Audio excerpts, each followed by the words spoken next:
The courtroom carried the scent of old paper and stale perfume, faint traces of every broken promise and whispered lie that had ever settled into those benches. My daughter sat beside my lawyer, legs swinging, head bowed over a coloring book, blissfully unaware that her future was being traded behind her back like currency. Across the room, my wife wore white. She always did when she wanted to appear pure, untouchable when she lied.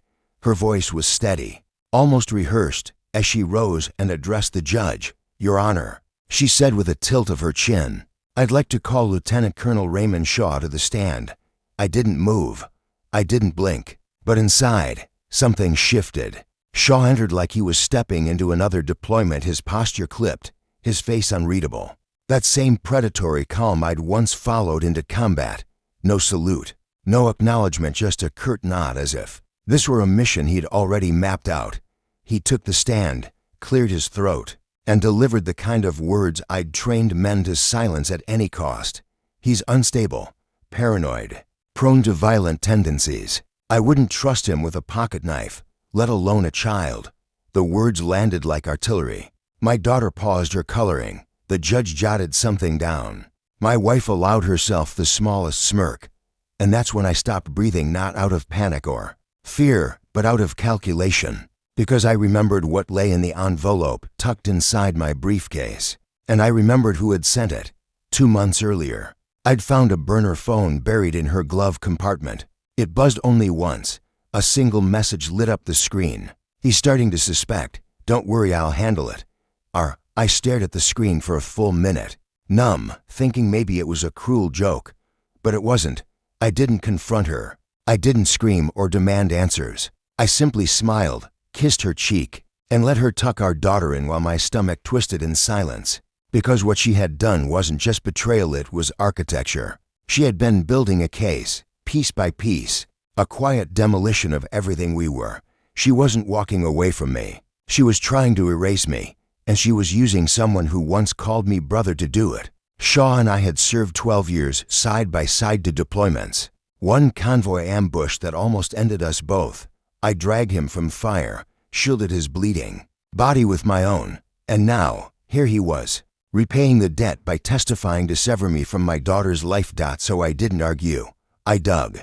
I reached out to CD, but quietly through someone who owed me. Someone who still had keys to sealed doors. It took 2 weeks to pull the files, 3 more to sift through deployments, wire transfers, redacted reports, and the ugly skeletons buried beneath rank and protocol. What I found was cleaner than blood. My wife and Shaw had a joint account under aliases. Their first deposit, 6 months before she filed for separation. The second, 3 weeks before Shaw submitted a sealed complaint accusing me of aggression in the field. Word for word, a lie. A carefully scripted fabrication to brand me as dangerous. They weren't reacting to my supposed volatility. They were setting me up long before the courtroom was ever in play. And yes, I had PTSD, but not from war. From marriage, from the slow, surgical unraveling of trust, from watching the woman I loved craft a villain out of me in secret, all while kissing our daughter goodnight with the same lips that whispered lies to someone else. I watched her text him late at night under the guise of checking our child's fever. I copied every message, every transfer, every forged document. I gathered them like ammunition. I bided my time. Now, back in court, the judge looked unimpressed, almost tired. Then I stood. "Your Honor," I said, voice even, "I'd like to submit a sealed document." He nodded, gesturing for the marshal. The envelope was unmarked. No emblem, no sound. No weight, yet it carried the force of a hammer poised mid-swing. The judge slit the seal. "Read the first page," then read it again. His pen froze in midair. His brow tightened. The silence thickened like fog. "Marshal," he said, voice low and clipped, "please detain the plaintiff and her witness immediately." Gasps scattered through the room. Shaw stood abruptly. All that military discipline abandoned in a heartbeat. My wife's face blanched. Her smirk collapsed into panic. The agents from CD entered without announcement, silent as frostbite.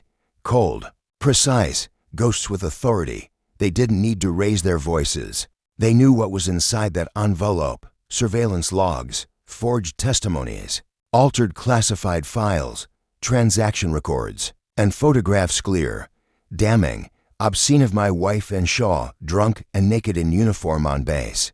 My wife turned to me as they cuffed her, her lips trembling around a sound she couldn't seem to form. I didn't look at her, didn't need to. Shaw whispered my name, not loud, almost reverent. Please. I faced him, not with anger, but with a stillness so final it cut deeper than rage. You taught me to trust you, I said. He opened his mouth. You taught me that loyalty mattered more than blood. I let that breathe in the silence. Then, one last truth. You taught me how easy it is to burn everything down when you think no one's watching. He flinched, not outwardly, but I saw it in the stiff set of his jaw, the drop in his gaze.